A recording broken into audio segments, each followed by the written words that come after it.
ghostly mark. Cobwebs twine and shadows dance in this twilight somber trance.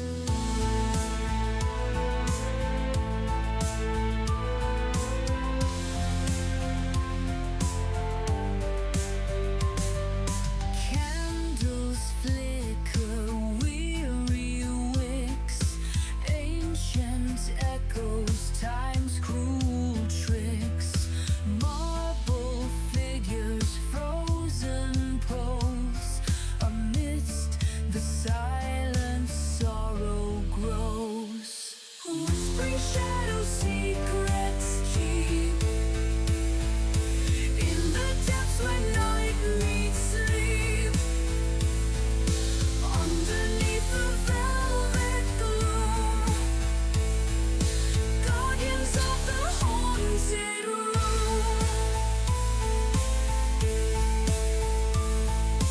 Chandeliers and crystal tears reflect forgotten yesteryears, softly chanting distant cries. Through the arches sorrow sighs. Gargoyles watch with stony gaze, guardians of endless maze. Pipe organ's breath begins to rise, filling air with mournful ties. Whispering shadows, secrets keep in the depths where night meets sleep. Underneath the velvet gloom, guardians of the haunted room.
Is that now working? There we go. So OBS is doing OBS things. I changed one thing to fix one problem, and it's like, fine, you can't have your mic then, Lady Red. You may not talk to chat. Do not pass go. Do not collect 200 space dollars. No crabs for you.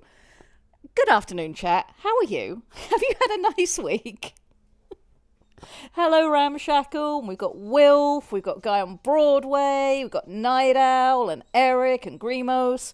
Lots and lots of the usual suspects. It is good to see you all. I hope you've had a productive or chilled out week, either way. Thank you for being here. Thank you for starting your weekend with my nonsense as per usual. Oh, I'm sorry to hear you've had a meh week, Geth. That makes me sad. I hope things will pick up over the weekend and you can chill out. So at the moment, I am free coasting and doing things on my own. Can we have supersonic shrimp? I think we've got supersonic shrimp. I think that's something that we decided that we needed to have, and I'm fairly certain that they're psionic and probably also schooling. Anka, please don't shout at your dad. I know. Father exists and it's terrible. I'm debating if I want to go vacationing for a few days in New Jersey just to visit family. That does sound nice, especially if you have nice family. Just, I'm told avoid the New Jersey Turnpike. It's Mad Max out there. Guy on Broadway says I had today off. I used the opportunity to replace one of the fans on my CPU cooler. That's pretty good. You said you were alone, you lie. Yeah, okay, I have 3 doggos. I just don't have oversight from Aiden or anyone else from the Legion, so they've left me to my own devices at the minute, and that can only go terribly wrong. Yes, I currently have all 3 dogs laying on my legs because Aiden has committed the cardinal sin. He has left to go grocery shopping, which means, of course, that he will never ever return again. They're never going to see him, and that they must all lay on my feet, which I now cannot feel because all of my blood flow has ceased. But they're very cute, so I will let this be. Eric says, I'm waiting for more divine inspiration for creation of the divine, but I think I've set down the guidelines for angelic creatures, which I'm calling the Neverborn. I really like that. And I've looked over all of your stuff, Eric, and I'm very much looking forward to us digging into that soon because you've done a ton of work that I think is all very, very cool. They may forgive him if he brings back food. This is very, very true. They may indeed forgive him if he does, in fact, bring them back food. And most things count as food to a beagle. I had to stop them from chewing on the case full of miniature paints today because apparently that was just the tastiest thing in the house. Never mind all the other things they could be eating instead. Like their chews and treats and nice things. All right, before we crack on with what I'm hoping to do this week and throwing more ideas into the pot, there were some things from last week I did not remember to show or didn't get a chance to. So I want to start with some of the stuff that you cool guys and gals have been doing and show that off. And then we'll go from there. So the first one, I'm not sure if I ever showed this because I think this dropped while Aiden and I were on the grand 2-week road trip. Our wonderful tired German, who has done depictions of all of our different Shoal races so far, made this absolutely incredible image of the Podlands, our very deep sea forge specialists. And I love this. If I did show it before, I'm not even sorry, because I just think this is absolutely brilliant. The creativity that went into depicting these guys, and the fact that you managed to give a snail such intense expression, I absolutely love this. All of the ones that Tired German has done are great. This one in particular, I absolutely love, and the size scale comparisons are wonderful as well. You like it too, Ed? Yeah, I think this one's really, really cool. Really, really cool. So those are our Podlands, who might be relevant a bit later on to some of the stuff that I'd like to talk about today, because we're supposed to be talking about tech today. And I think I may have solved some of our forging issues, and the Podlands will be part of that. So we will look at that shortly. So those were the Podlands. That was Tired German. We also have, from last week while we were streaming, the wonderful and talented Lictor Imperialis drew us this beautiful ghost crabby boy. I know I have another version of this somewhere, but I just want to confirm with him that that's the final version. He's happy for me to show it. That's got some extra colours and the like through it. But this would be a free swimming crab that's often found in places where the quiet is occurring and the coral hum is not present. I thought he was particularly cool, and Lictor did make him while we were streaming last week, which was wonderful, and talking about psionics. So we have that. As I say, that was Lictor Imperialis. And then another thing that dropped this week was from the wonderful Ed Gauss, who has been very, very dedicated to thinking about how humans will work in our setting, how they get to space, how they interact with the Shoal. We talked last week about psionics and how some of that could interfere with human tech, the communication barriers. But this week, Ed has been pretty focused on interstellar travel and has designed the Virgil class heavy cargo. I'm not reading that correctly, but he's made us an amazing ship that has separating sections that allows humanity to do what humanity does. It's very, very cool, and if I'm correct, Ed, you decided that you wanted to name the lander after one of our dogs that's sadly no longer with us, but not for bad reasons. For anybody who is not aware of the dog legacy, Aiden and I had Ceres. She is a pocket beagle. We then acquired Pip from a ranch in Texas because she told us she needed a boyfriend and wanted babies. They had babies. We had Virgil, Lupa, and Anka. Anka is still with us, but Virgil and Lupa have gone on to their forever homes. Virgil is living with a very nice family down in Florida. He's got 2 four-legged siblings. He's got 2 human children siblings. He's absolutely adores the dad in the family. And was named, of course, after Virgil from Devil May Cry. So that's where the name for the lander comes from. So yeah, everybody's been really busy this week, which makes me incredibly happy. All right, let's see. Ty German says, I hope that the legs work according to your vision. I mean, I describe vague things that I have in my head, and then how other people put them onto paper is always interesting to see. And I do really, really like what you did with the podlins. I think they look amazing. I would not change a thing. 10 out of 10, absolutely perfect. Let's see, Guy on Broadway says, little mission for you. I need to know the time between the dogs jumping up and running to the door and Aiden opening it. They will know. It won't even be a case of, oh, Dad's home when he's 30 meters from the door. It will be, oh, Dad's home when they hear the sound of his car halfway down the street. They are incredibly, incredibly attuned to the sound of his vehicle. So we will soon know. All right, let's have a look at what else you guys have had to say.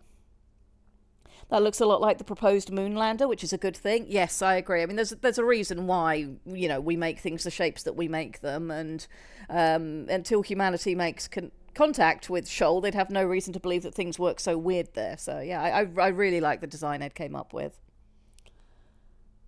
Did you already see the Celestians as well? Yes, Tired German, and I know we showed those last week because they were loaded into my OBS, and I absolutely adored what you did with those as well. I'm also looking forward to doing some stuff with the sharks, the shark Celestians rather than the whale ones, because something that Blackfire posted... unless I'm getting my names wrong, let me go and double check who said what, because I don't want to attribute the wrong things to the wrong people. Yes, it was Mr. Blackfire. Something he said got me thinking about our shark Celestians, and we'll have a chat about that shortly.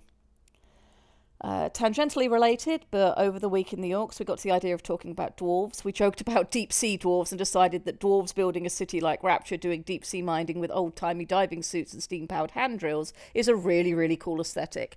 I agree. There was a reason why BioShock resonated on such a fundamental level, despite the fact that, it very clearly took inspiration from other things. And the idea of a deep sea city with old school diving suits, and then I really like that they had the Art Deco aesthetic put over the top. It made it really unique and memorable.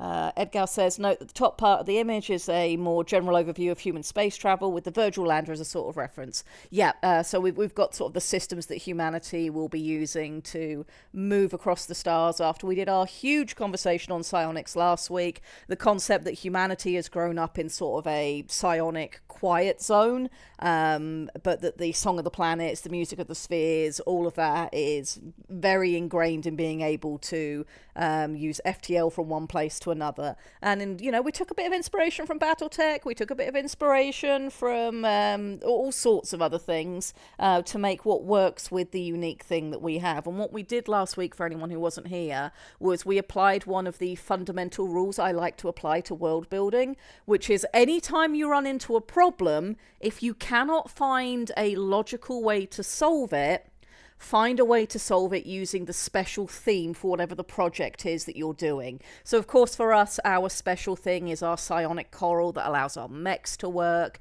The coral was what solved our timekeeping problem. We then applied that to solving our FTL problem as well. So we're keeping all that tight theming and keeping our universe all brought in. We're trying not to add in too many extraneous elements that it's too hard to follow. Okay, Guy on Broadway says, I once knew an adorable German Shepherd who recognised the sound of our car and would run along the side of the front drive. That's lovely. There's nothing quite like a dog's excitement at seeing you. Art Deco looks like dwarves build it. Art Nouveau looks like elves build it. Yes, 100% correct. I know the exact sort of meme image that went around with that quote on it, and it's so true. Watcher of the Chap says, howdy folks, I'll be right with you after I get out of ad hell. Oh no, I think we can probably do something about that. Just a moment. Your problem, Watcher of the Chaps, is you're not wearing pants. You need pants. Pants are ad repellent. There we go. You should now be fine. Alright, so that was stuff from last week. I will load back in the Celestians shortly if we want to. Another cool thing we did last week, we had our first story, which is set in the Shoal universe. It was written by Mr. Blackfire, and it was a green text story, and we read that at the end of last stream, and we have a continuation of it this week, if you guys would like to do that. I don't know if you want to do that now, if you want to do that as we transition into world building, after I do some ranting and wittering, or whether you want to do it at the end. What would you like to do, chat? When would you like to go over the awesome ideas that Mr. Blackfire keeps providing us?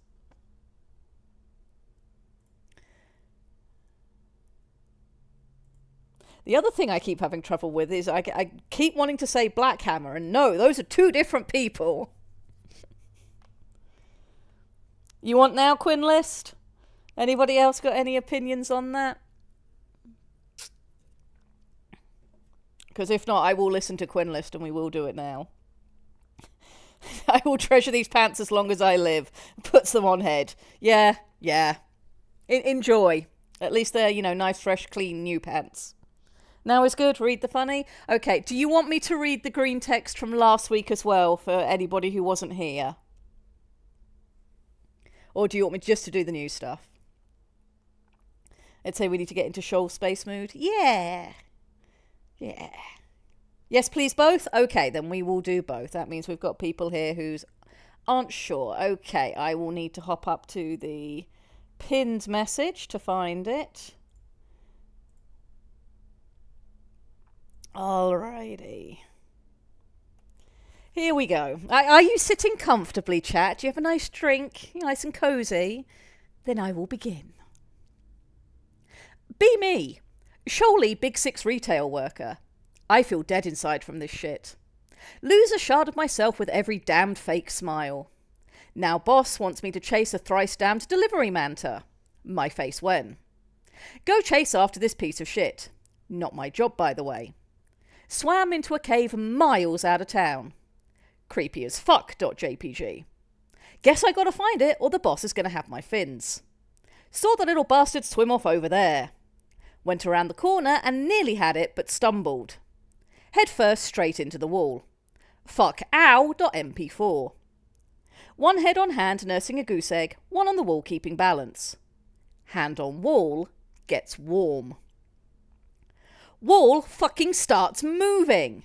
My face when. Greetings, pilot. I have been waiting for you. Wake back up. Must have passed out. Tried to sit up and look around and knock my head against something. Again. Ow fuck. .vlc. Damage registered. Pilot support systems active. Tried to rub my head to clear the fog and something not me moves. My face when a hand that's not mine rubs a head that's not mine with a bump that's not there. What the 10 hells is going on? Try to get up. Probably just a little loopy from getting knocked on my ass. Joints creak, crack and shudder back into life and motion after generations of slumber. It is good to be awake again, pilot.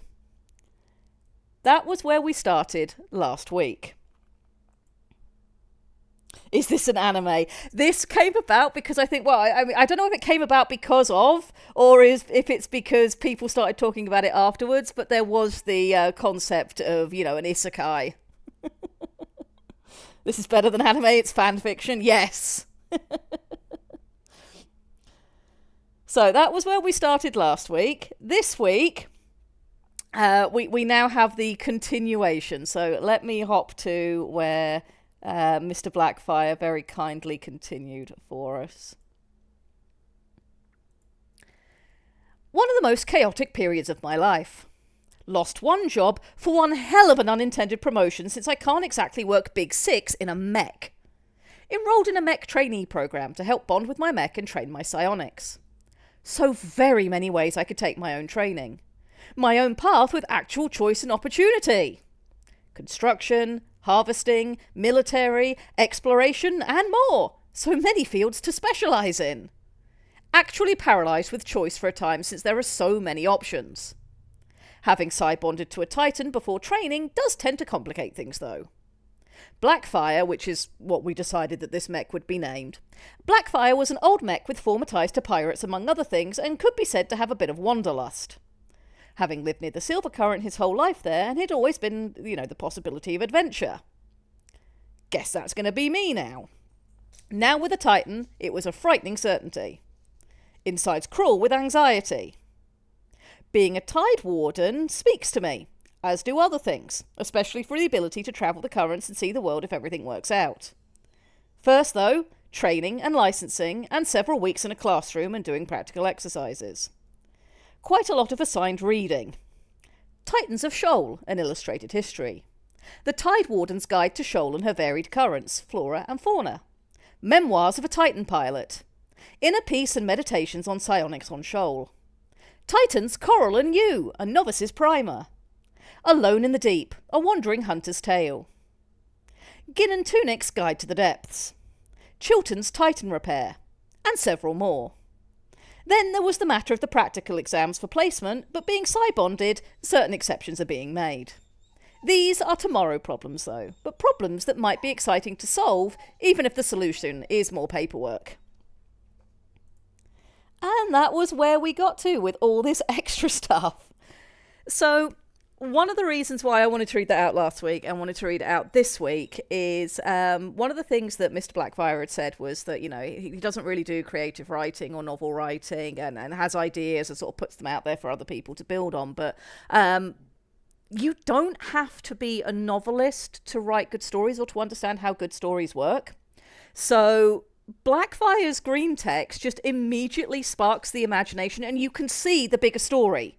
Even when you just see, the little bit. Also, the dogs have been pawing at the window for like the last minute. Aiden is in fact home. So there may be some noise momentarily.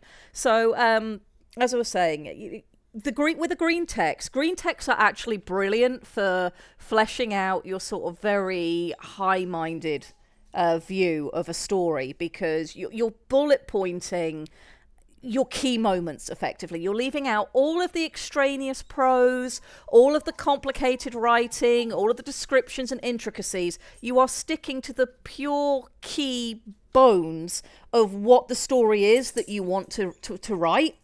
And you do that in a green text and everybody understands it. Nobody's going to say we should give this, green text story an award for being the greatest novel ever written.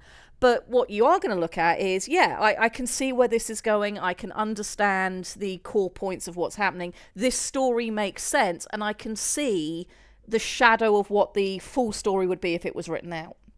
So if you can write a green text, you have the ability to learn to flesh that out into a full novel. And of course, when we're ready and we get there, writing a full novel together is what I intend for us to do. And we'll go through the systems that I use for writing to be able to do that, which I think will be really, really fun. And the other great thing, of course, with doing something as simple as a green text to start getting some ideas down is it prompts other people to start thinking and adding ideas in if you're doing something communally and you're happy to do that. So Blackfire's added onto it this week. He's added all these potential books. Saris, could you wait, please? And I can already see that some of you are like, one of these books needs to be penned by Randolph P. Checkers. And yes, I would love for somebody to maybe sort of do a description of what each of these books contains. There's going to be so much scope to build on little things that other people put out there, things you put out there yourself that you can then build onto. Ed's saying, I'm not even remotely an artist and look what I did this week. Yes. If you've got an idea in your head, the first way to getting better at depicting that idea is to try to depict that idea, whether it's in writing, whether it's animation, drawing, whatever it is that you're doing. I've said many times on this stream, the biggest enemy to creation is blank page syndrome. Don't let there be a blank page. If you've got a thought, even if you never end up sharing it with the world, write it down somewhere. It might be something that you build on. It might be something that you table. It might be something that becomes useful elsewhere later. Shoal started as a very, very loose concept I had for a drawing challenge I wanted to do last May, not knowing at the time that I would end up, actually becoming a professional artist and doing all the other things I did. So it ended up getting tabled because I couldn't use it. And then once I got bullied this year into streaming, well, now we're here. So please, please, please don't let there be a blank page. Draw a line, write some words. You guys will come up with amazing things. You guys are great at it. Also not a good artist, but I've made 2 strange creatures and now I'm making a tarot deck which features the divinity of Shoal. Yeah, you've done some great stuff, Eric. I really like the sea moths that you came up with. I believe in all of you for what it's worth. Aiden says hi. I'm sure he'll join us shortly once everything's inside. Just so you know, the dogs have had lunch. Oh, good. Inventory Management Guide for the Complete Idiot by Randolph P. Checkers. All right, so that's where we got with all of that. Now, there was a couple of things that in particular I picked up from the stuff that Blackfire wrote down. One, I absolutely love the idea that our mechs that we know guard the Silver Current, which is the main trade route across Shoal, are called Tide Wardens. I really like that. That is such an evocative title. So I think we're going to adopt that. I'm going to make the executive decision. We are adopting that one. That's really, really good. So Tide Warden, Titan pilots that protect the trade routes. But because we were talking about, I was thinking about that and Blackfire had mentioned it. And then we'd already discussed that Blackfire had somewhat of a piratical past.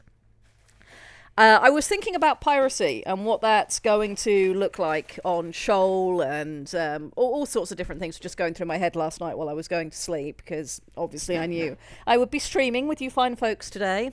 And I reckon our Shark Salacians probably would make really, really good in-water fleet protection for both the pirates and for people who don't want to be pirated upon.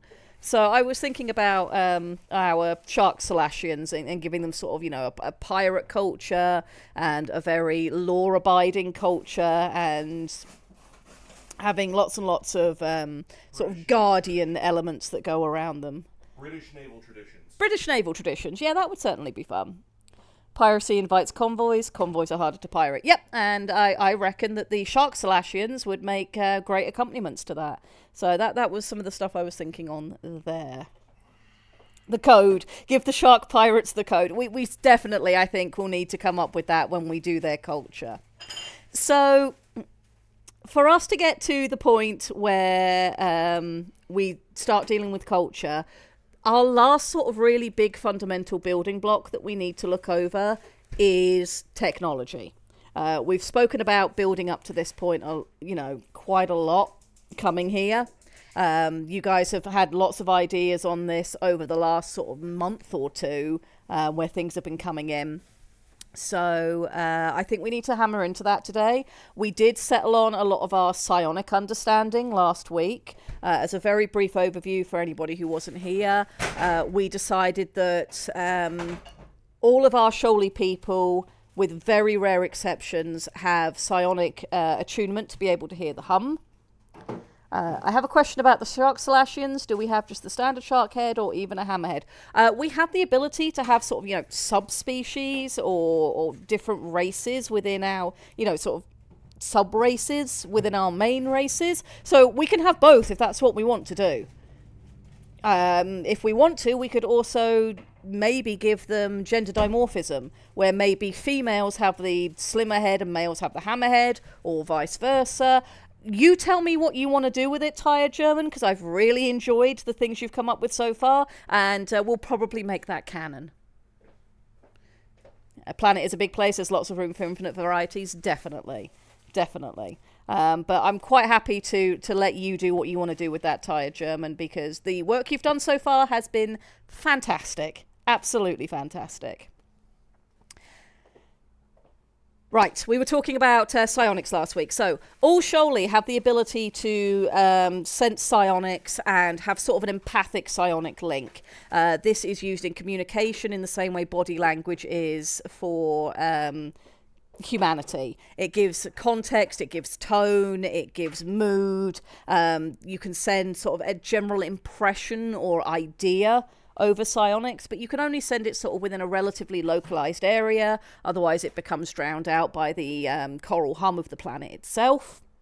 And we do have people who are deaf, rare people who do not hear the psionic hum, that they're born without that.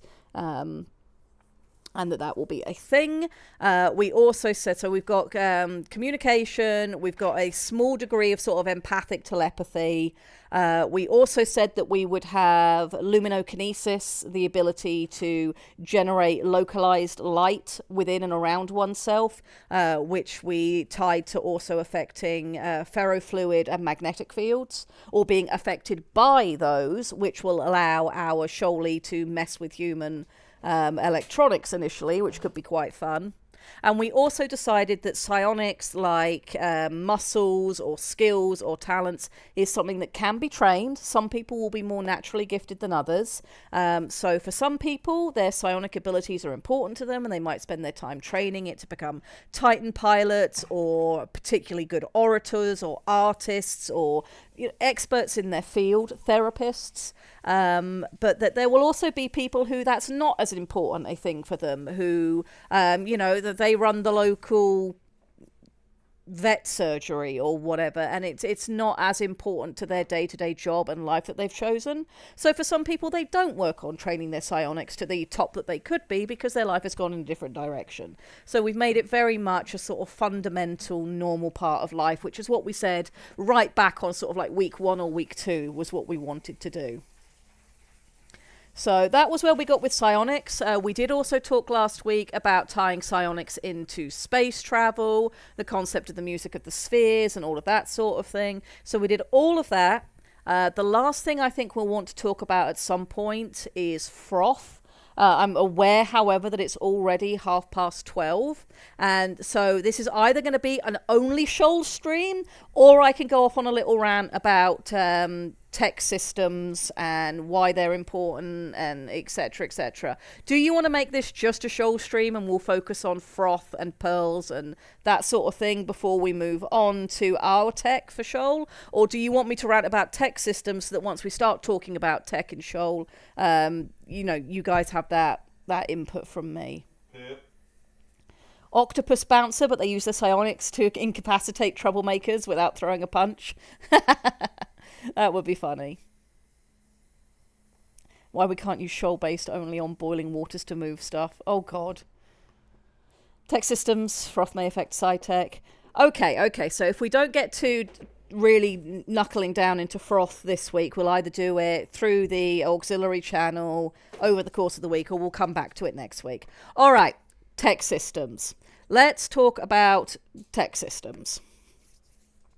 Because that does seem to be what most of you want to talk about. So when you're, interested in writing and looking up stuff to do with it, you've got your major genres. And if you're focusing on a genre, there's a good chance that, you're going to look up direction on how to best do things in certain genres. And mixing and matching, not always really a thing. So it's not a problem that we have, but Shoal is pretty special because we're doing something that some of the books I grew up with and really enjoyed do. I'm a big fan of the Dragon Riders of Pern series, which is it's not a rug pull series, but it was very influential when I was younger because Anne McCaffrey started out with, this is a medieval fantasy setting with dragons. And she told some really good stories that got you into, this is a medieval fantasy setting with dragons. And then around about book 5 or book 6, she turns around and goes, psych, it's actually a sci fantasy setting. There are spaceships and dragons are bioengineered. You have no concept that that's coming until it actually happens. And we've kind of got the same thing going on with Shoal. We've started with a world that has a magic system and has some fantastical elements. However, we're looking at sci-fantasy here, with the science actually being a bit stronger push than the fantasy. So what we're looking for is not just how do we use a good magic system that makes sense in our world, and this is something we talked about a lot last week with, your magic system. You need to understand what your powers are, how they work, how to keep them consistent, and how they will have affected the fundamentals of society and evolution, because these things are present. And that's where a lot of lesser stories go wrong, is they don't integrate the fact that these things exist into their world in a conjoined way. So you end up with, the potential for magic to just be a deus ex machina. It does what it needs to do when the author needs them to do it, because they wrote themselves into a corner. Or you end up with fridge logic, where, you've read the thing, you've enjoyed the thing, you go to the fridge at midnight to get a snack before you go to sleep, and you go, hang on, this doesn't make sense. If you can do that, why did you never do this? The same can sort of be said for tech systems. I'm going to get to that in just a minute. So we established our magic system last week and where we wanted it to be. And then, of course, you've got on the opposites. And we did talk about this. The other thing we talked about last week was why so many places go with medieval settings. Is working magic into medieval settings is easier because the tech level hasn't advanced that much further. You have to put a lot more effort in. And we mentioned dark matter last week, which took the concept of, okay, people have had access to magic since medieval times. What do they do with that as they progress forwards? And you then end up with your sort of space future D&D setting, and dark matter's excellent. From sci-fi, if you're looking at tech systems, if you go and look for advice on how to build a tech system, you're going to find a lot of stuff that's very sci-fi based, and there's going to be discussions of extrapolating current tech into what we think people will do in the future.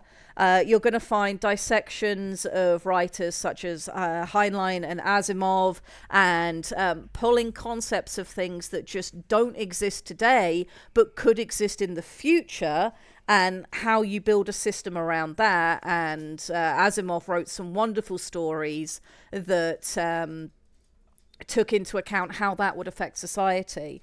I think it was the werewolf principle. Could have been one of his other books.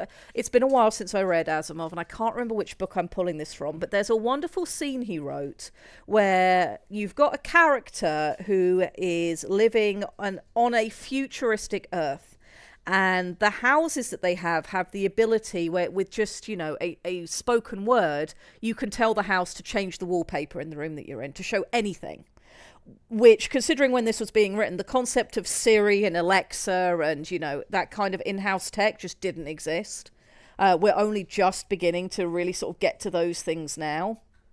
And he has a character who hasn't grown up in this sort of technological system being normal. And this character gives the house some instructions to change the wallpaper that are kind of vague and very human.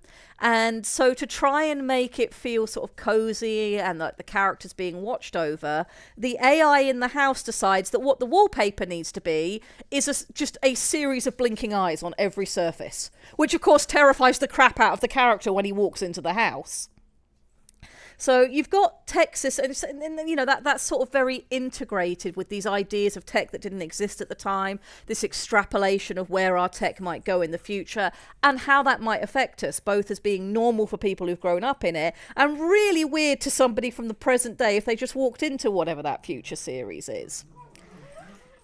The biggest problem is when you have sci-fantasy where you're trying to do both and you need to integrate a magic system with a technology system and vice versa. There's not the world's hugest amount of advice and examples and go-tos where you could just go, here are the 10 things you should always do with these systems. Here are the 10 things to always avoid with these systems. Admittedly, I have opinions on writing advice in general, and that if you listen to something and the advice doesn't resonate with you, you should absolutely just throw it out the window, because there are no rules that must be followed. There are only suggestions, and there's always a time where it's worth breaking them. I mean, it's like cinema.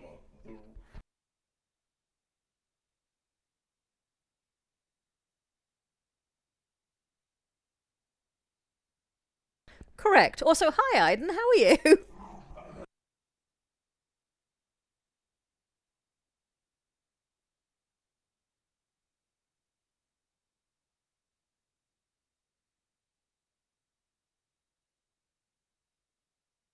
Aiden's not transmitting again? That will be my problem, not his. Give me just a moment. Say something now, Aiden. Something now, Aiden. There we go, that should be working. OBS gave me a little bit of trouble when I started up today, so I think I just hadn't reset things. Aiden was saying that, I don't know if you heard him over my mic, but he was saying that Shadowrun is a great example of magic and tech put together, so that is now fixed. And then you have a slightly... Ow! Dogs, please stop jumping on me. Sorry about that. You have a different example that comes immediately to mind of trying to mix and match magic and sci-fi. And no, I'm not going the Warhammer route because that's just too easy, nor am I doing Star Wars. Mass Effect. Because they take a different approach instead of trying to do what you were saying, which is extrapolate based on what we have now and seeing what we could have in the future. They instead take the MacGuffin principle and then try and extrapolate, well, how does this new scientific principle affect literally everything? Which is another way you could go about doing it, I think. Yeah, that's grabbing tech that doesn't currently exist and then extrapolating from that. So, and Mass Effect is a great example of that. You are completely right, 100% right. Mass Effect never resonated with me because the story it wanted to tell in terms of, Shepard's story and what's going on, I wasn't interested in. It was a story that I felt I had heard before and told better in other places. But the world building was very compelling. I only really played the first game. I don't know where it went after that, but... I really did. Good, if you ask me. I really did enjoy the world building in the first game because it was a well considered setting. So you get your magic systems and your fantasy advice. You get your tech systems and your sci-fi advice. We're falling somewhere in the middle where we've got magic and tech, and as Tired German says, the combination of magic and tech can be difficult to balance because magic changes the frame in which the tech operates and technology changes the frame in which you use magic. So it's another, what we're doing is instead of having one factor that we have to focus on, we're going to have two factors that we have to focus on that are interplaying. So it's pretty important to establish what your tech system is, regardless of what it is that you're writing. And this does go into fantasy stories as well. And I personally feel it's where a lot of fantasy stories fall down, is because it's very easy to cheap out and go, well, I'm just going to go with medieval tech because I don't have to put in the work to extrapolate things further. And if you've got the access to magic, depending on what your magic is, you really should push things further in some cases. And that's not to say that nobody should ever tell a medieval fantasy story. Of course people should tell those stories. They resonate with us for a reason. But I do think it's important to have a good understanding of the technology that you're using, at least on a basic level, regardless of what you're writing. And I do see as well in a lot of fantasy medieval stories, people who don't really understand how medieval technology worked and why that technology in our world affected things in the ways that it did. For example, history runs in cycles. History repeats itself over and over and over. You have people yelling about when submarines became a thing and that they were damned uncouth and not gentlemanly, and you can't use those in war. Of course, we had the nuclear age where, oh my God, using nukes is the worst thing ever, which, yes, it is. I'm not trying to say we should drop nukes left, right and centre. That obviously not. But you have sort of these scares throughout history, and surprise, this was happening in the medieval era as well as technology moved forwards. The introduction of the crossbow changed warfare on a fundamental level. When the belly bow then became a thing, even more so, because it was a crossbow on steroids and literally anybody could use it. And in a feudal system where you'd had the best armor and the best weapons and the best ability to maneuver them around the field all belonged to the nobility, the ability for your rival noble to now give Johnny Peasant a bow that can shoot not just through your horse but you and your plate armor as well, it was terrifying for them, and it changed warfare, which changed society. So not only that, I'm going to point out what Lichter was saying, which is actually one of the big reasons why I concur about the whole fantasy settings just don't really consider the technology base, because it's not just, oh hey, we developed the crossbow and now the peasants can fuck up the knights. It's, oh hey, I developed roads. Now my dudes can get to the field faster and earlier, and they're not tired when they get there. So And at this suddenly point, it's a you're big not deal. talking about medieval technology. We're winding back to the Roman age. Well, yeah. Well, I mean, a little bit of both, because after the collapse of the Roman Empire, there was the big stint of time where everything kind of was ass backwards for a while, with everybody killing each other.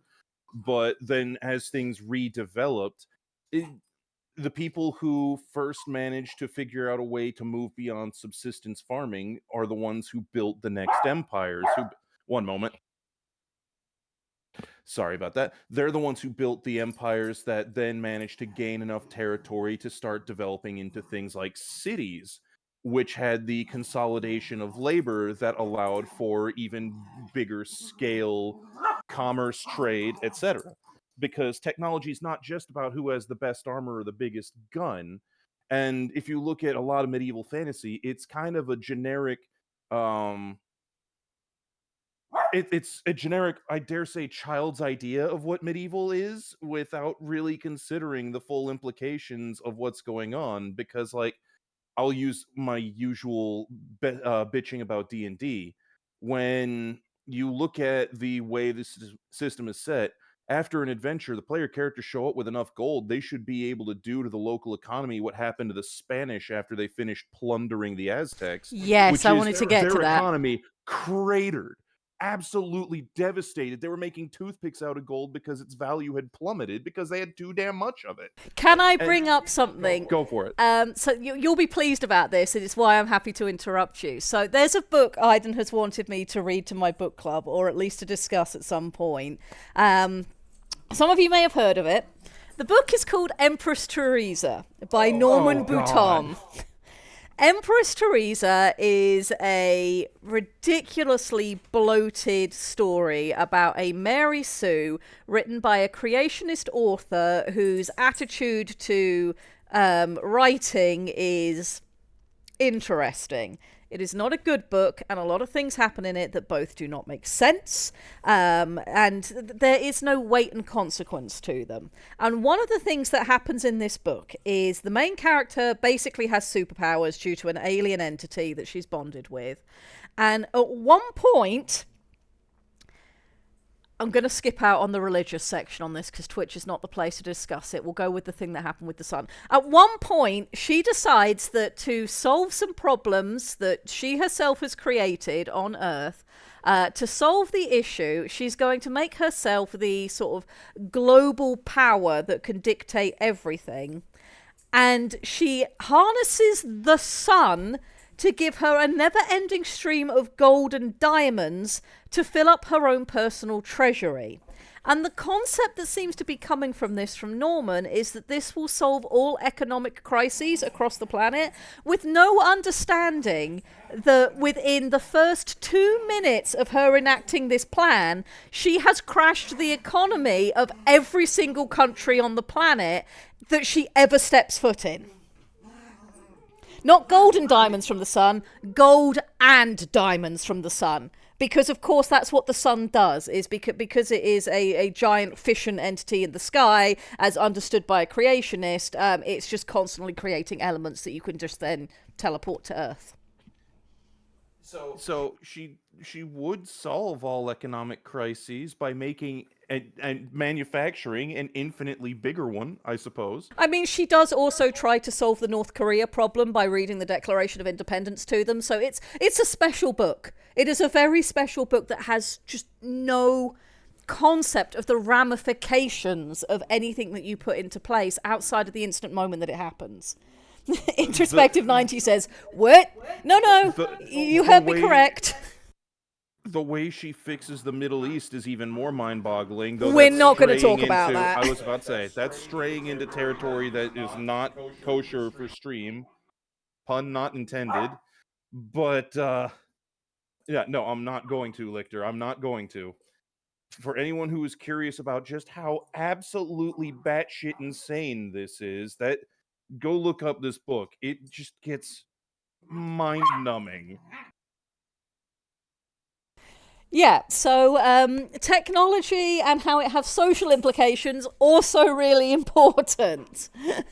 Oh, hey, it's the other guy talking logistics about medieval setting building. Hey, Lichter. Hey, how do?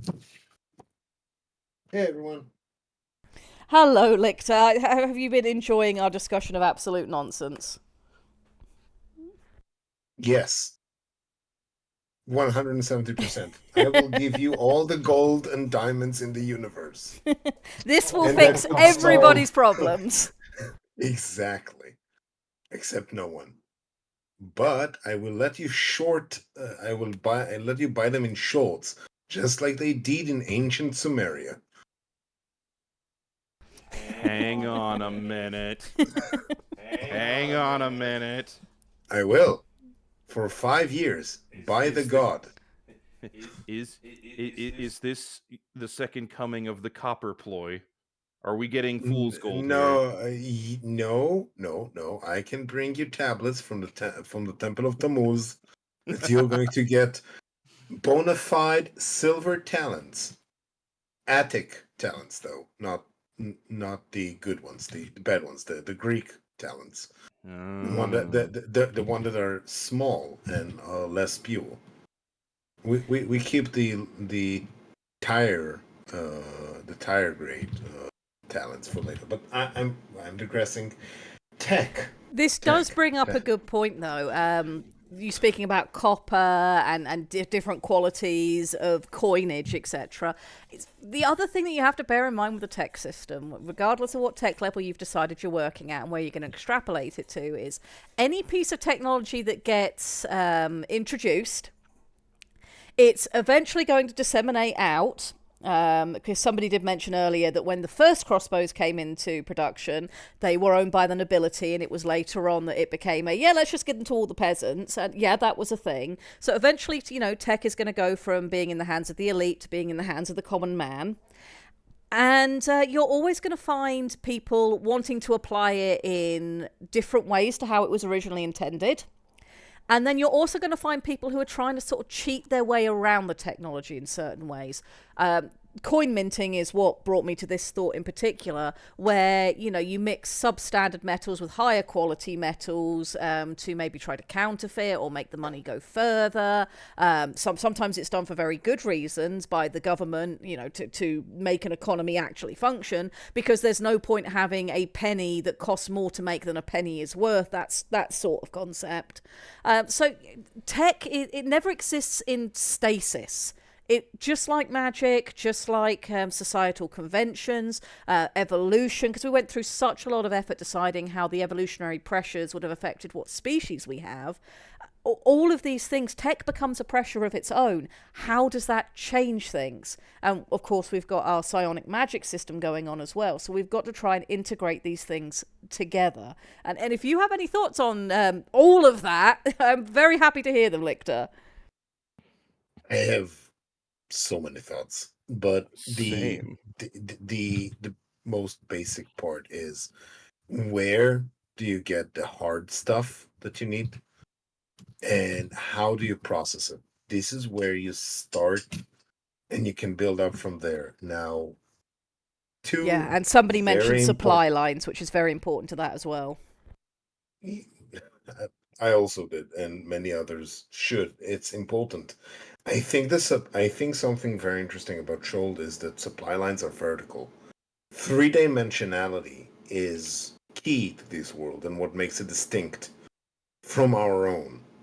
The world is not so much as flat or even round, it's three-dimensional. Everybody can fly.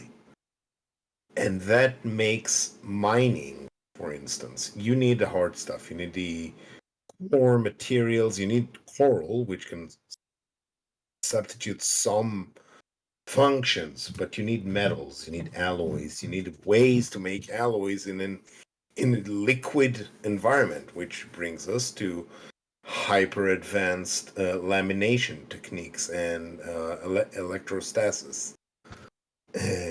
that allows you to coat, and coating and lamination should could be an interesting key to the world and how it functions. Appliance of acids and electricity replacing heat as a way to forge things. Imagine that in a world where an alchemist is much more basic to society than a blacksmith, because forging things in heat and pressure is a lot harder when you are underwater. Just Yep. just these basic thoughts, and electricity, conductivity.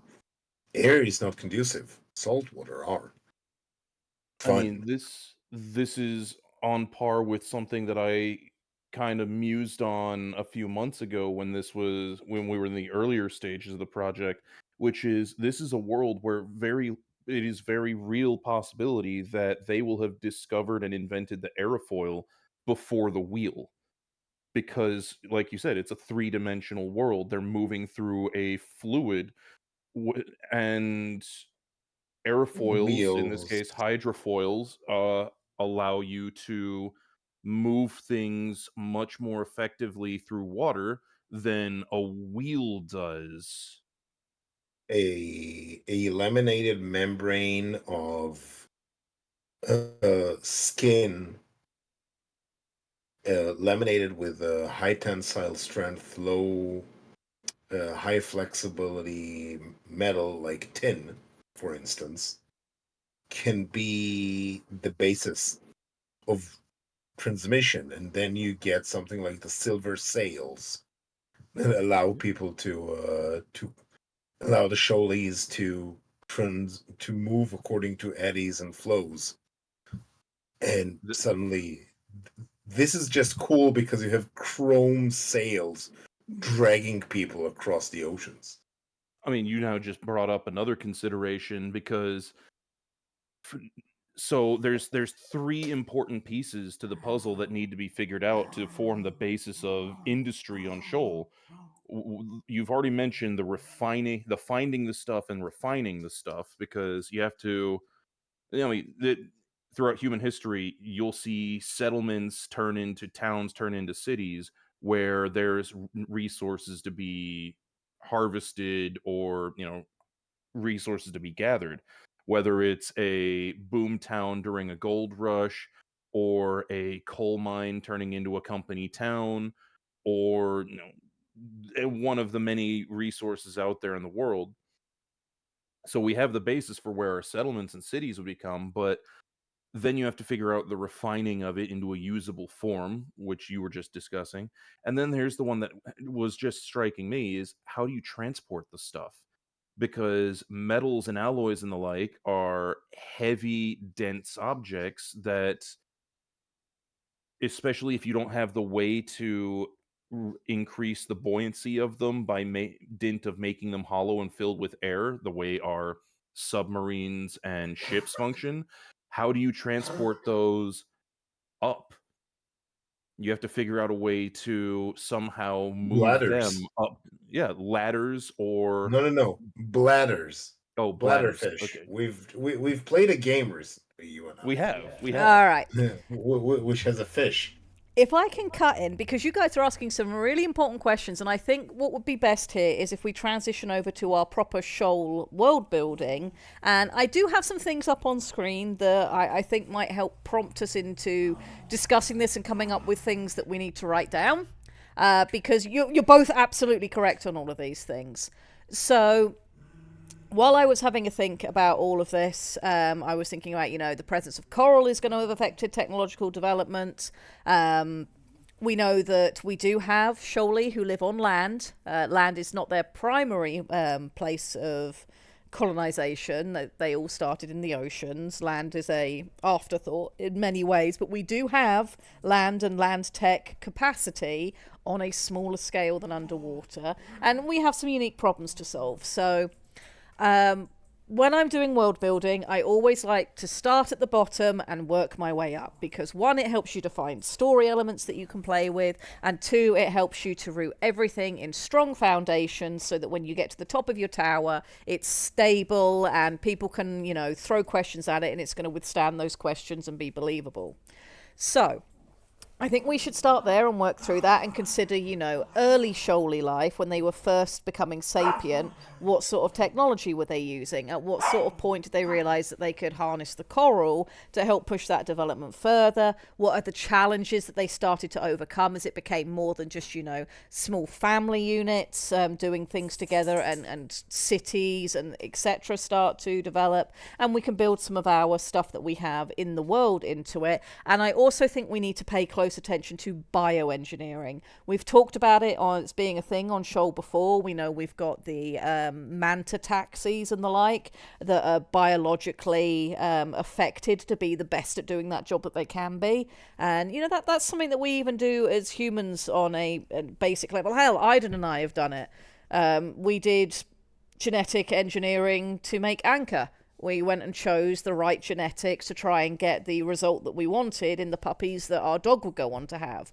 You then look at, the agricultural industry and where they've gotten to with beef cows, and it's kind of terrifying, what you can do with just what nature gives you without even needing advanced technology to do it.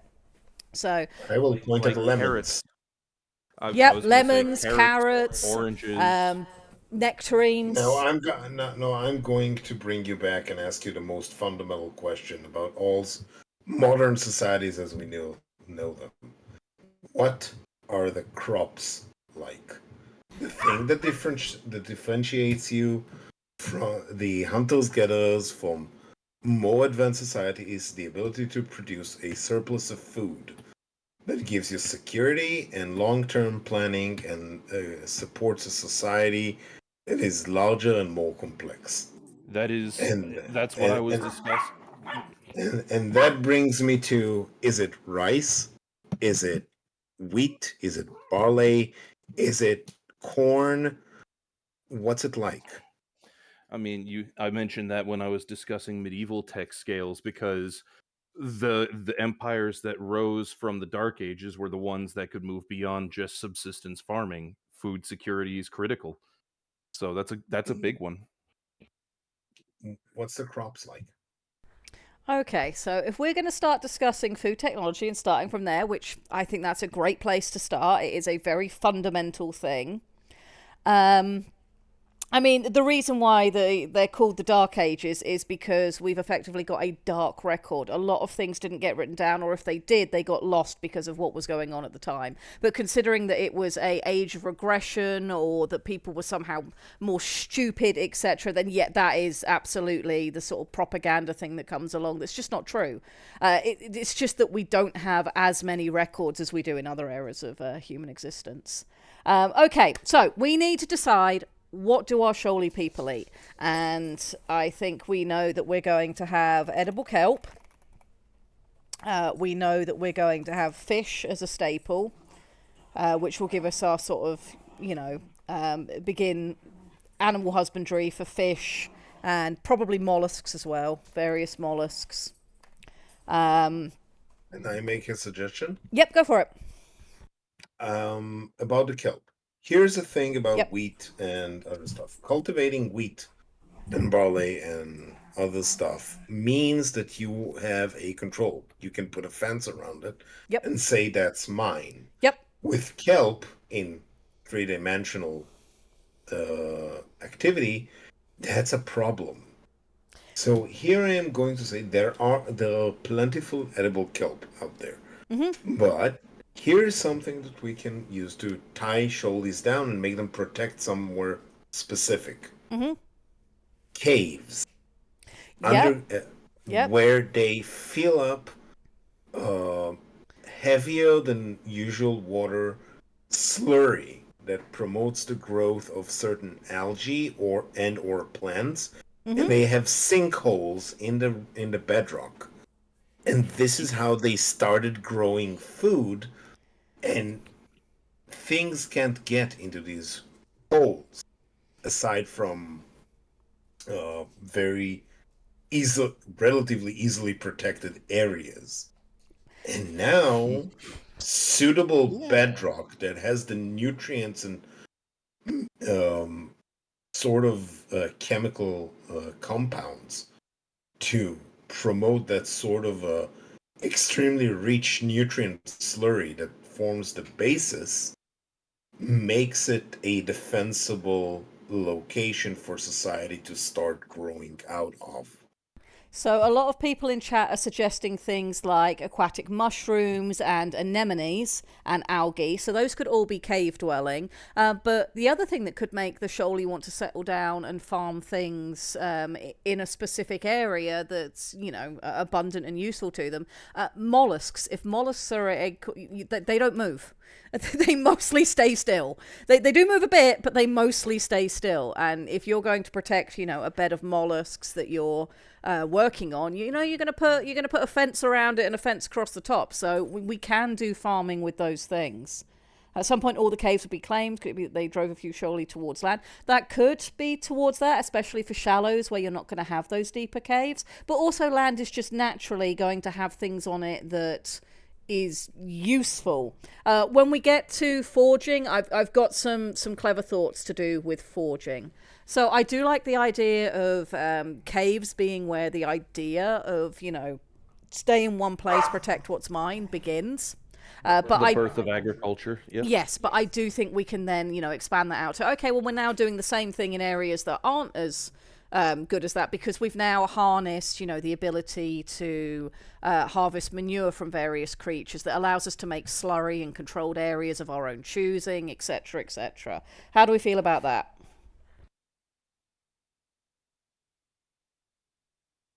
Chat, it's you. Yell. Yell loudly. I want to hear you. Okay, edible anemones and mushrooms, fish, mollusks. Okay, agriculture started with wanting to protect cave systems with nutritious slurry on the bedrock that promoted algae, anemone, and mushroom growth. All right, do we want to make up something of our own that's purely for shoal that is the equivalent of having a grain, but it's not going to be, wheat, barley, etc., because those won't grow underwater? Do we want to invent one of our own, and what do we want to call it? What do we think, chat?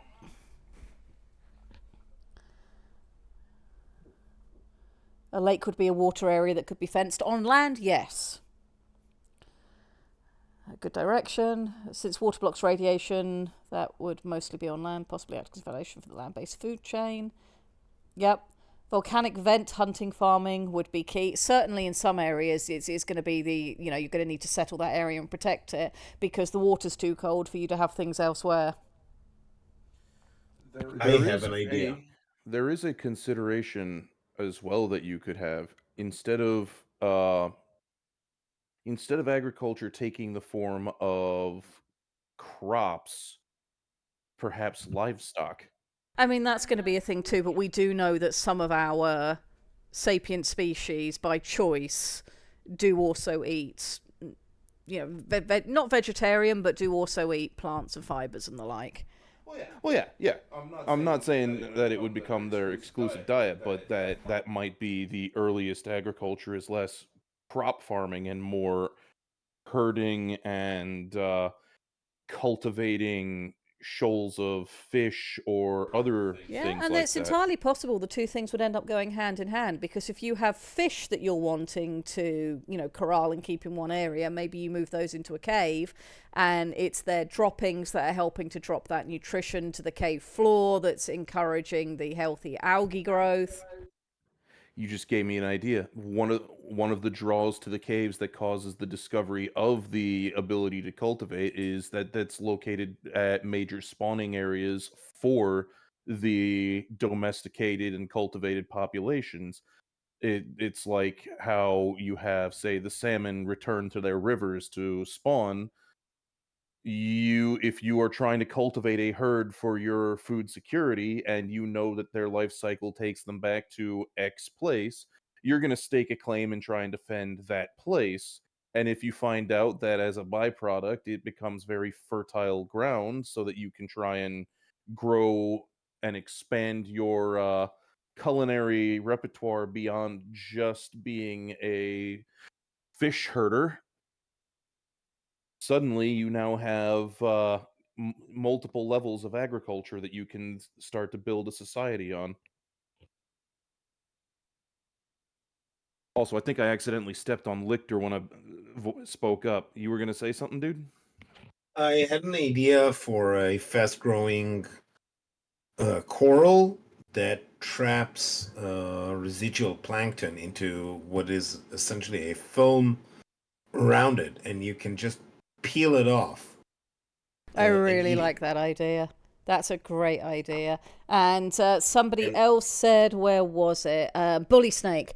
We should also have a fibrous seagrass that can be cooked and eaten or stripped down and woven to make a kind of textile. And he wants to call it wiggleweed. I really like that. Wiggle is great.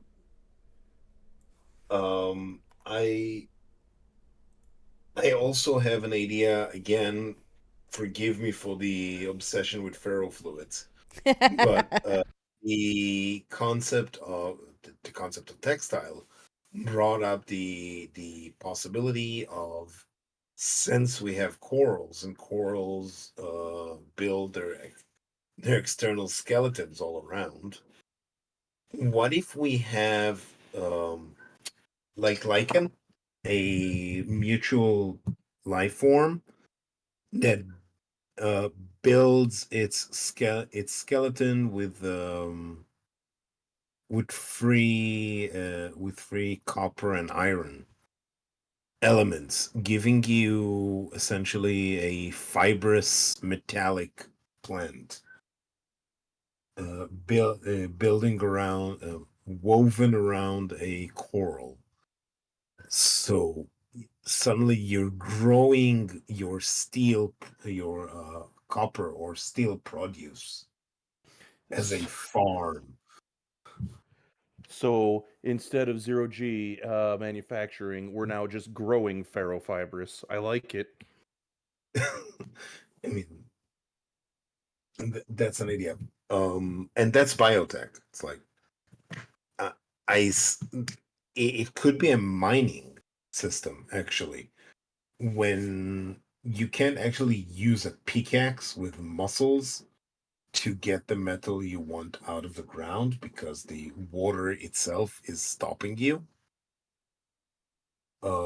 Making plants do your work on a molecular level could be the way to go.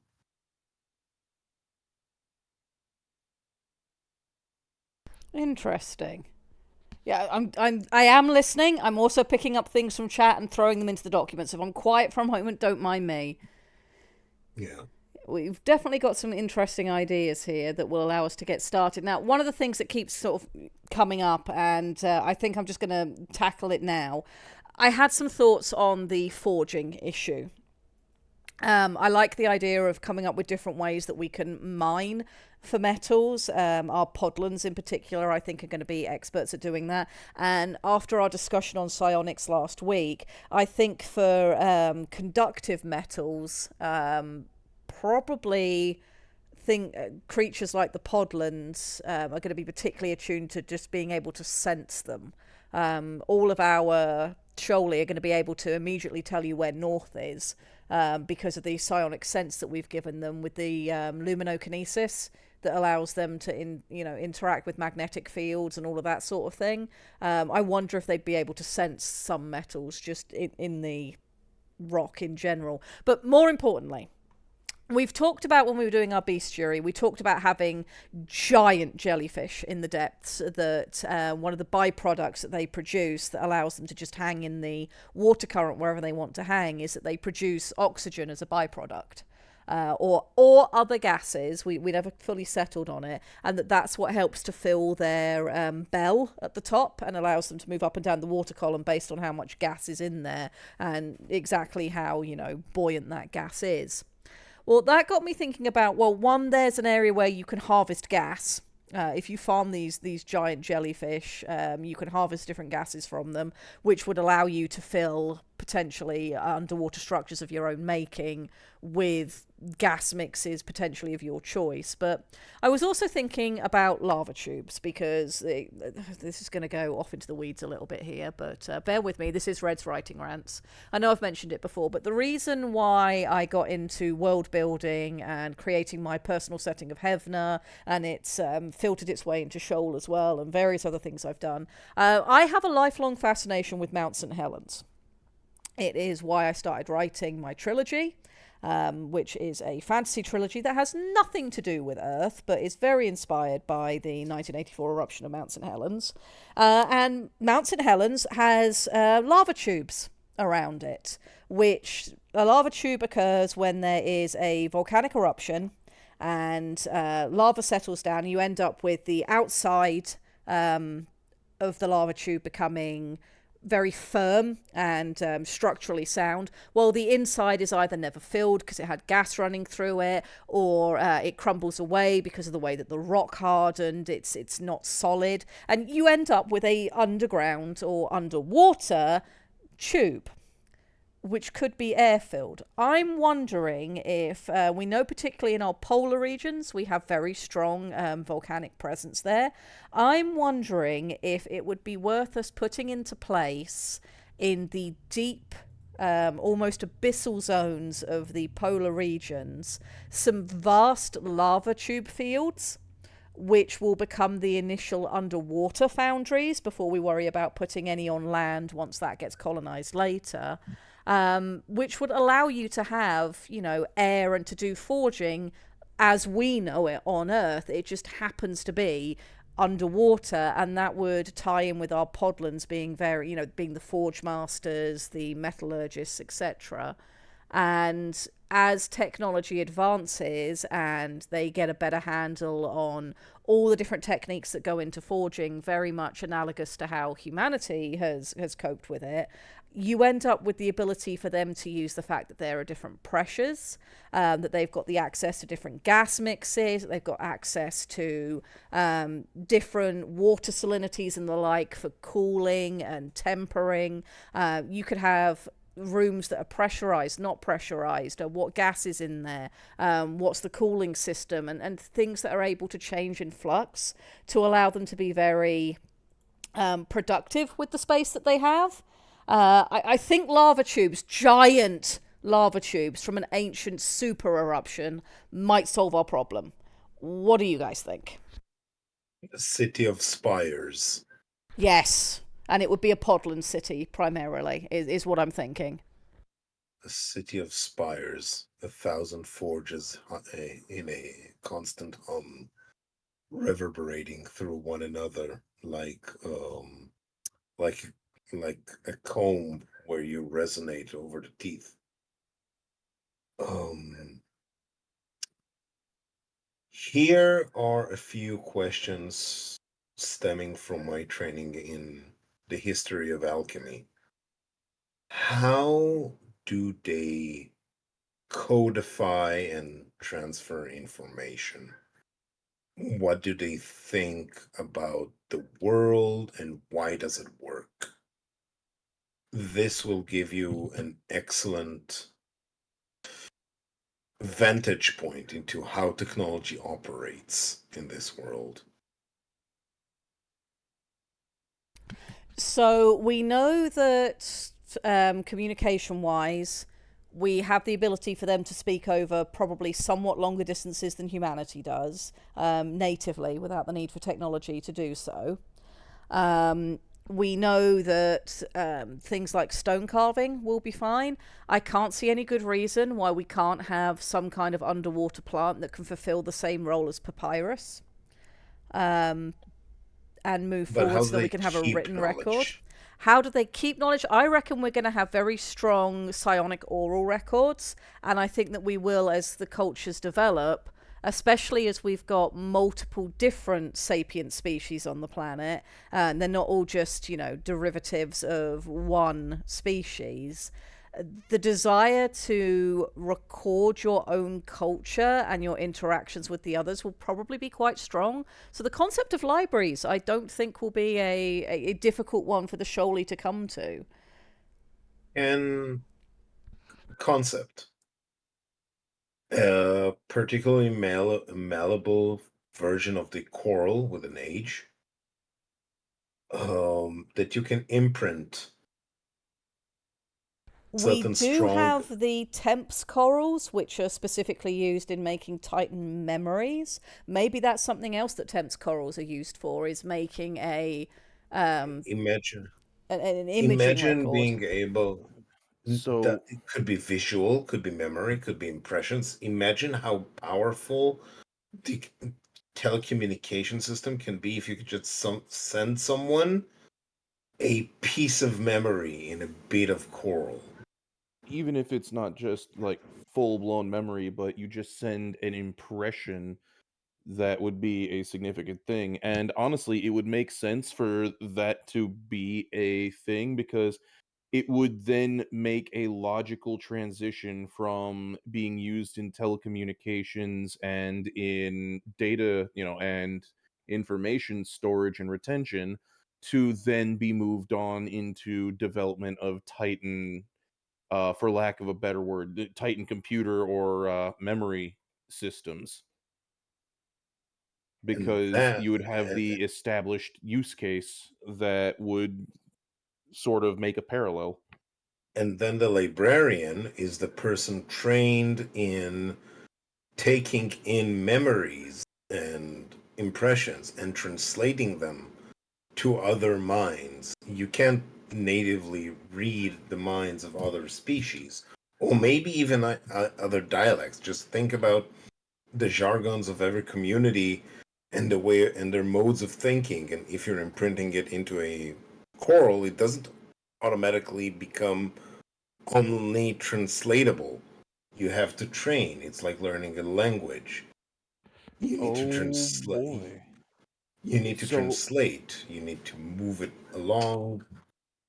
Yeah, by go ahead. that reasoning, considering the discussion we had, I don't know if it was last week or the week before, about neuroplasticity and the malleability of an operator's neural pathways being tied to their innate aptitude for Titan piloting, it almost sounds like one of the most fertile grounds for Titan pilot recruitment would be among librarians, which just tickles me in a place Can I because say they, something about military recruitment practices? I mean, fair. It's just that the way you are describing that, the overlap of aptitudes is very real. I'm going to say this, Aiden, and if you find Shoot. some dudette at the age of 16 that can read and write three languages, good at math, and also does has a flair for music, where do they go from there? There's a lot of places for somebody with that skill set. It's a very particular overlap of skills that goes into intelligence services a lot because it means you can understand Yes. and translate information from Yes. one end to the other. Now, take for instance the ability, and again back to Shoal, music, language, and math overlap even more strongly on Shoal than it does in our world.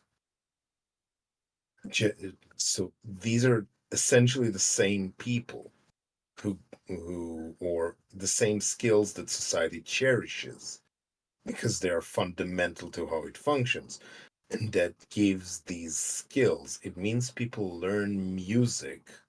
Showlights learn music and math in equal parts. Yeah. and that. I mean, I'm, if I'm liking you all of this so far. I'm just literally copying notes down while you guys are yeah, yeah. talking. I mean, if you look historically across human civilization, a lot of what you're describing is not just in intelligence fields, but also it's a skill set that is very useful in diplomatic fields as well, ranging from city state days where each city state had their own dialect of the language, and you would have people who would act as, interpreters, and understanding of neighboring cultures allowed for the spread and flow of commerce across borders.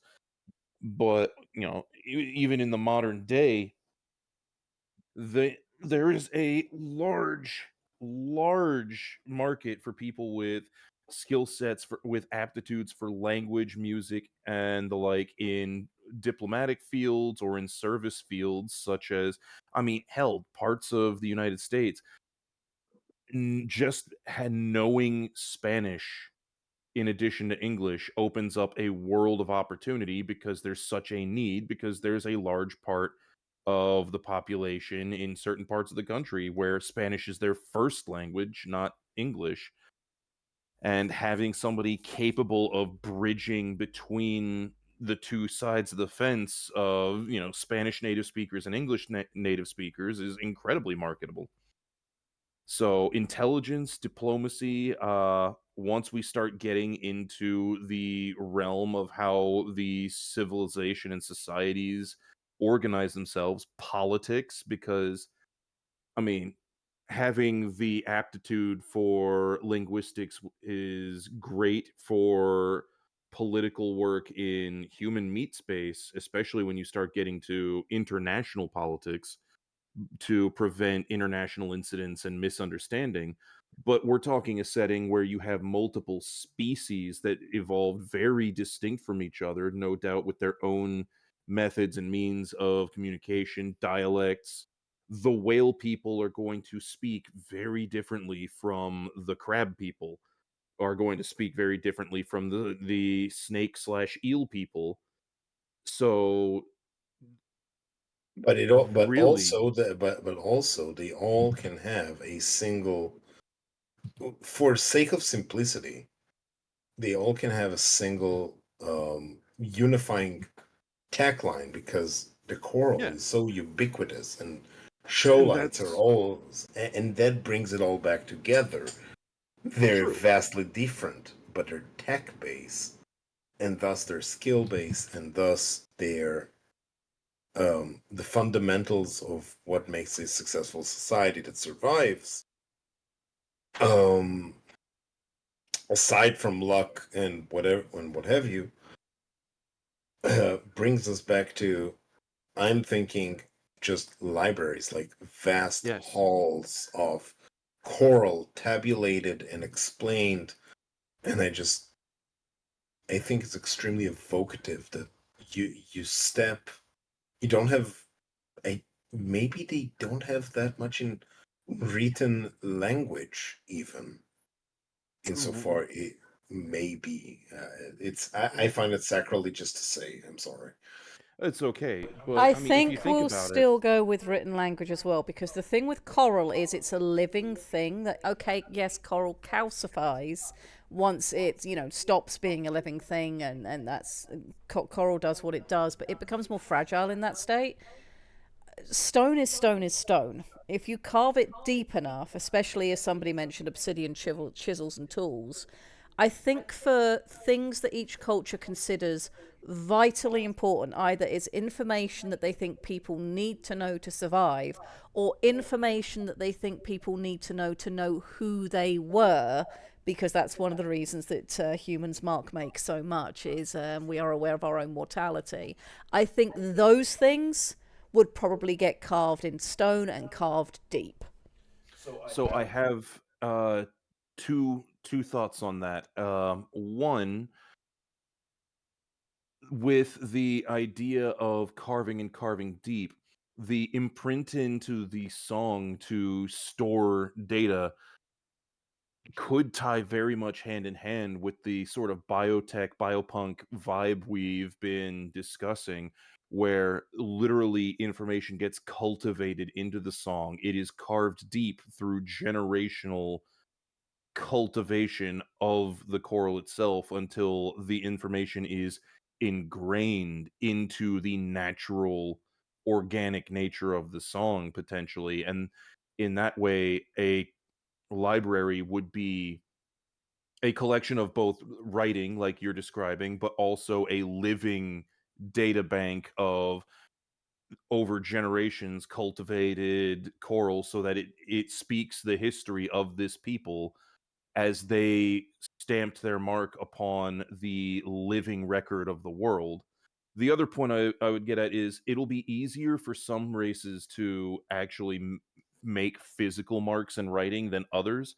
I'm thinking of the whale people, for example, who they have symbiotic creatures that act as their limbs.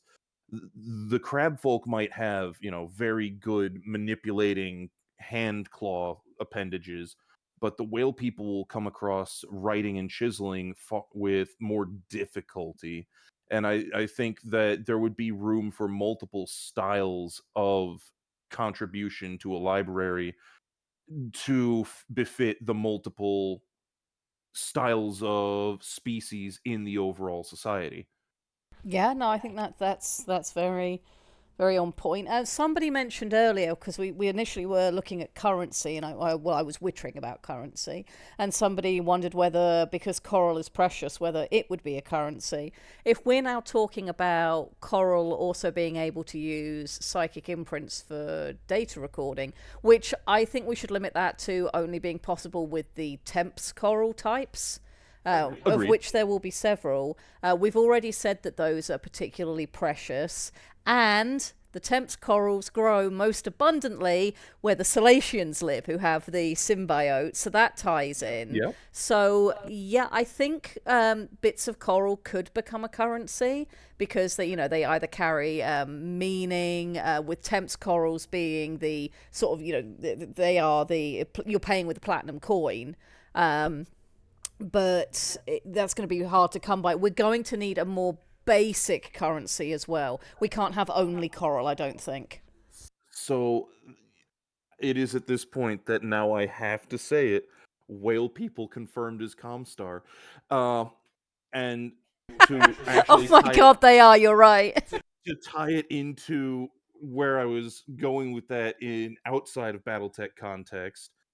So it's like how a lot of more as industrialization happened, silver and gold started becoming less and less used in the actual currency itself, and paper money started becoming a thing in human culture, which is where you would have a piece of paper that says you can exchange this for this amount of precious material.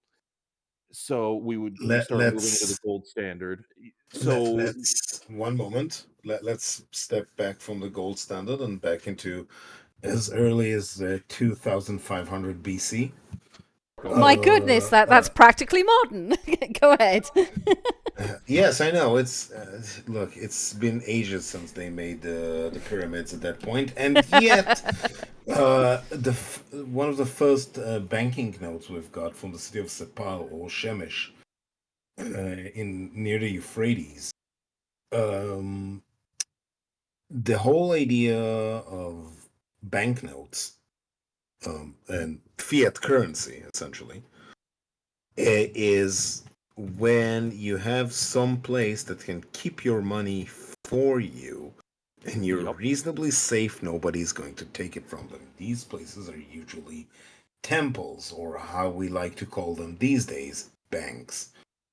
So Um, that ties back into whale people confirmed as Comstar, because if the fiat currency is based on access Trust. to the coral No, libraries no, to no, be no, no, no, cultivated no. and It's imprinted, it's based on trust.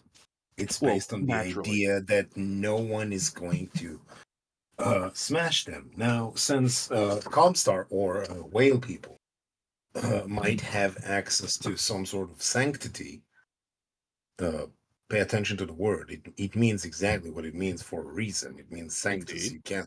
You're not allowed to touch it. Um, if they have that sort of sanctity, they can serve as sort of a basis. But every society would probably have some subversion of it. It allows them to develop But the superpower of having money without carrying it on you. I mean that I was only half joking when I said Whale confirmed as Comstar. The whole reason Comstar works in BattleTech is because they back the C bill by communication time in a setting where communication is extremely important because their society will not function without it. We've just gone into a long waxing philosophical about how integral to the society record keeping would be, and if they possess some of the A, most valuable, B, most rare means of maintaining living record, and they can enforce their neutrality by that means so that the sanctity of their libraries is absolute. People don't go and damage or disrupt them, because then you get blacklisted out of the access, and suddenly you no longer have money anymore. There's no trust. You have the basis for a fiat currency where your whatever it is you are carrying with you serves as a denomination for, I have this much space allocated to me in the library for valuable record keeping, and so on and so forth. My memory That is guaranteed. that is so fucking cool. Pardon my friends. My friend. I So really like where we're going with all of this. Also, the terrible in this jokes case, chat is making. Oh Somebody yeah. suggested if we're going to have a representative currency, obsidian coins. could be, and especially since you could then have them be cast obsidian so as to, like with coinage in human world, you have the cast to show that this is a official backed coin. And the final thought I have regarding library being the backdrop for currency of trade. God, meme coin. Oh my God, Sork, you're not wrong, but We make it, literal meme coins on Shoal. at this point, it means that wealth literally equates to a sense of immortality, because your wealth directly ties to you being remembered for all Wealth time. is knowledge, knowledge is wealth. Will have a lot of weight on Shoal. Yes. I really like where we've gone with Uh, this. I think this all makes a lot of sense. are we Okay. making space for Rengi? I Are we mean, making undersea for Rengi? We I already have mean, space for Rengi. you, I was gonna say space Ferengi. You mean just Ferengi? But I mean, they don't necessarily have to be super obsessed with it like the Ferengi are, but it would mean that you would have kind of like what you were describing, the concept of temple and bank being tied to each other would be a cultural thing based on this concept. And Just like it was, you know, up to the yeah, 3rd century BC. I mean, depending on who you ask, that trend has carried on well is alive and well into the modern day. The cult of the almighty dollar is very much a thriving thing. It Okay. is, but no, I'm thinking. Okay, this is a discussion for another time in a different place. But I would You're not love to wrong. wax poetic. Yes, Red. I am going to do a poll for chat and break us from all this serious talk for just a few minutes. Give me Oh a moment no. to set the poll up. All right. So whilst we were talking about forging a little bit earlier, I was typing in chat whilst you guys were expounding on some very cool ideas. And if we're going to go with the lava tubes as being, the ability to forge as we would do on land and the potential for different gases. Okay, so we're sending our podlans and our other laticals and all the others that can potentially, walk on a solid surface and breathe gaseous air into these areas. Well, some things will be breathable, some things won't be. And I imagine when they first started exploring, they didn't have the ability to just detect what gas is there, because I imagine they're about as reckless as humanity is in terms of this sort of thing. So we're going to need the equivalent of a mine canary that when it starts dying or twitching or doing whatever, it means that we're running into the bad gas. We should stop and turn back now. The quantity of sulfur in the water is increasing, and no, I'm still talking about air. This is going to be inside the lava tubes. We're Fair talking enough. about air. So, A blah blah blah. what are we going to take? What are we going to use as a mine canary? There have been some suggestions in chat, and if people want to repost them so I make sure they're on the poll, please do so. I know somebody suggested a pufferfish, a pharaoh which fuzz, puffs up in bad gas. a pharaoh fuzz who turns different colors based on the gas content. Or somebody said a jellyfish, which will start to tremble and spasm in the bad gas. You want a pharaoh fuzz, which will change colour in the bad gas. Anything else? What else should we have? Anything else that needs to go on this poll? Sea urchins. The sea urchin will emit light in the bad gas. So the pufferfish, let's see, have I got enough space to write down what each of these do? Pufferfish will puff. Jellyfish will twitch. Pharaoh fuzz will change colour. A sea urchin will emit light. One more. An eel that you wrap around a limb and it contracts when it begins to asphyxiate. Okay. You know it's really bad when it contracts hard enough that it breaks your arm. Yes. We'll have an arm eel, which constricts. That's like wearing the badge on your chest for radiation exposure, except with violent consequences. Okay, if you the beam poll too is much. up. You have 2 minutes to choose which one you like best out of those choices. Only good choices. Indeed, because bad decisions was my stream yesterday. Today has to be all good decisions. Yeah, we only ever make good obligated. decisions on Shoal. We totally don't have a supercavitating underwater biologically engineered jet dragon. That sounds like the most awesome choice. Yes, we can blame I Ninja can Turtle and Corbin for really pushing that one. Very good. Oh, it looks like the Pharaoh Fuzz is winning at the minute. I'm strongly suspecting my that might be God. because we have really adorable art of the Pharaoh Fuzz and people just love it. The Pharaoh Fuzz loves you back. It's technically a jet leviathan, Baron of Derpshire, but it's based on Valstrax from Monster Hunter. Good. Valstrax has done nothing wrong. I don't know if I would go that far. And yes, Bully Snake, rip Crime Investigator Downs.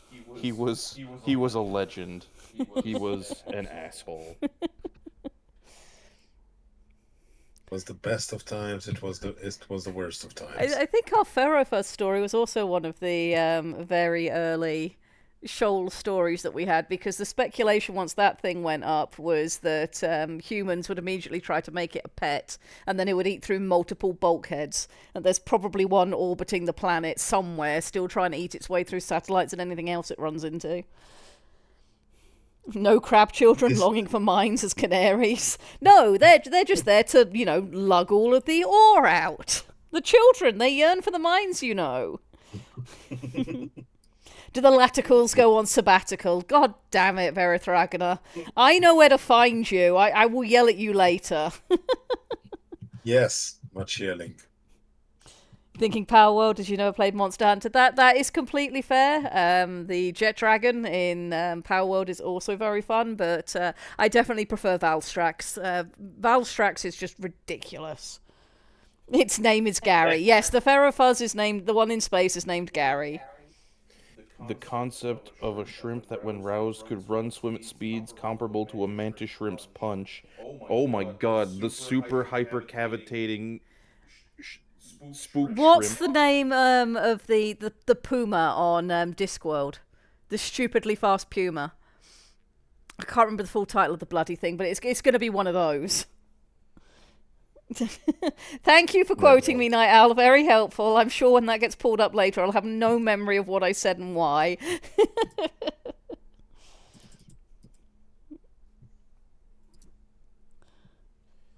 You know, that's actually a valid The ambiguous Pazuma. Thank you, Wilf. That was going to drive me nuts. Introspective brings up a very valid point, actually, that I hadn't really thought of.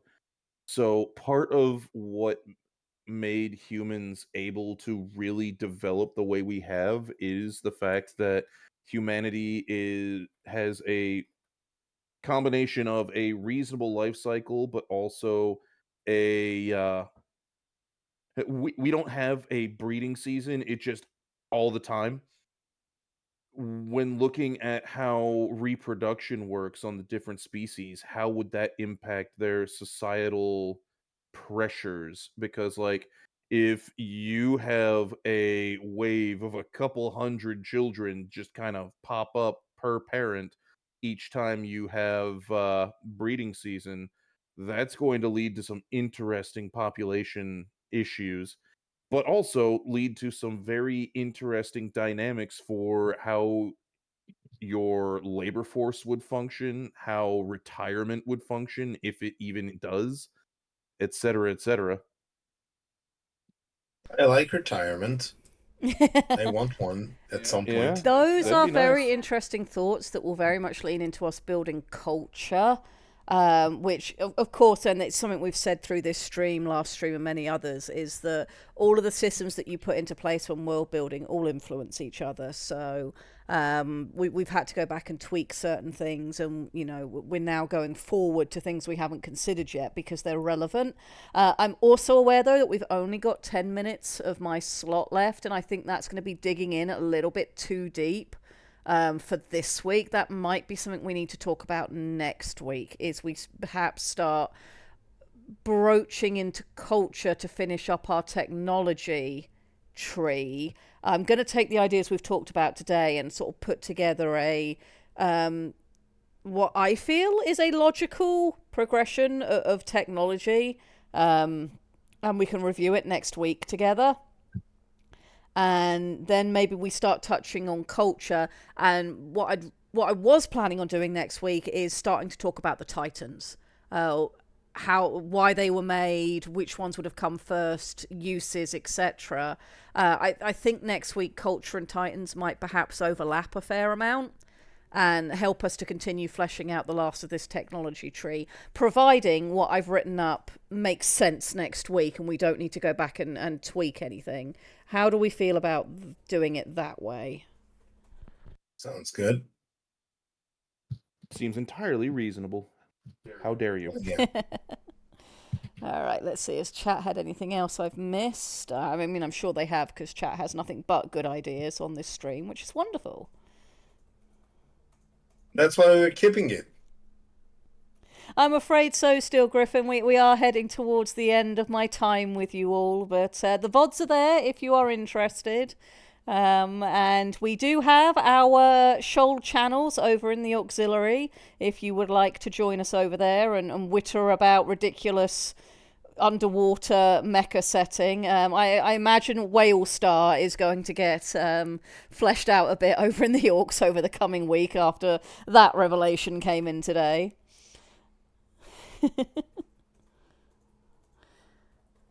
You changed time slots, did I? I should be on the same time slot. I just changed time zones myself. But have I lost the plot?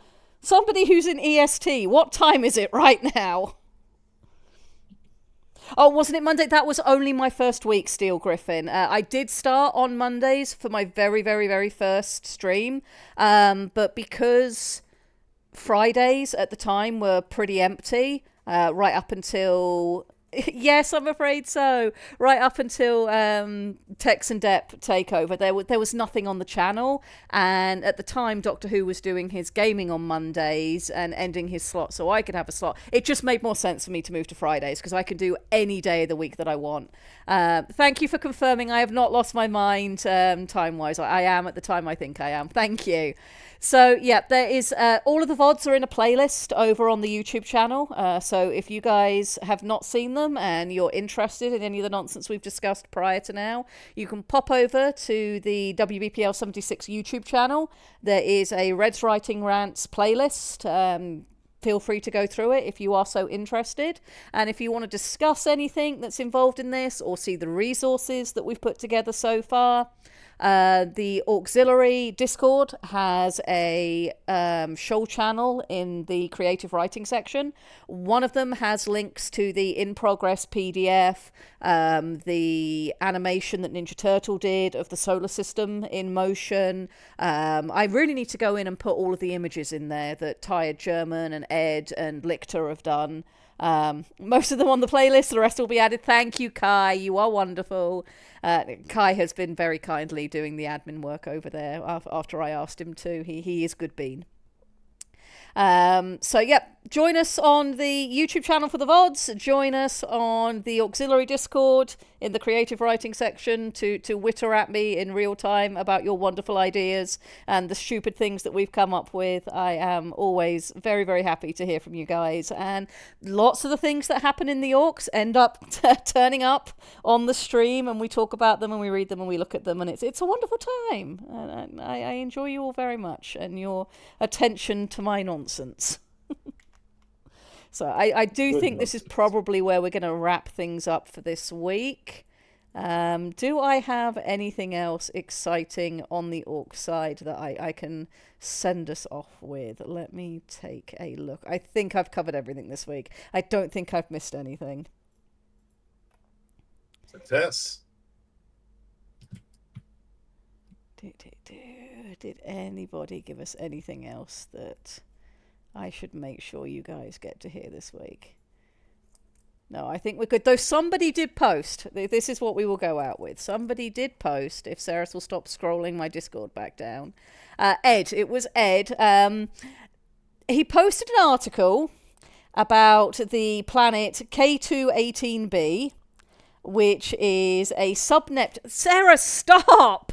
She keeps scrolling down. It is a sub-Neptune type planet, I believe. There's been scientific stuff, and it's potentially covered in oceans of water, or possibly oceans of lava, and probably also has life on it, and we may have manifested Shoal into reality, though it's a lot bigger. It's like 2 times the size of Shoal/Earth. So, yeah, it is an exoplanet, and I really hope we didn't, manifest the song and Shoal into reality, because that would be kind of terrifying. It was someone else who posted the initial article. Archon Erica did it. Okay, I got you.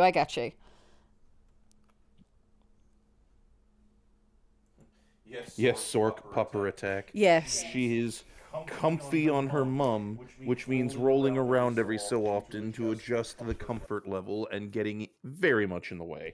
Both of the girls think that my keyboard is an excellent pillow. I do not know why, but they do. They think it is an excellent pillow. It is where they should put their heads.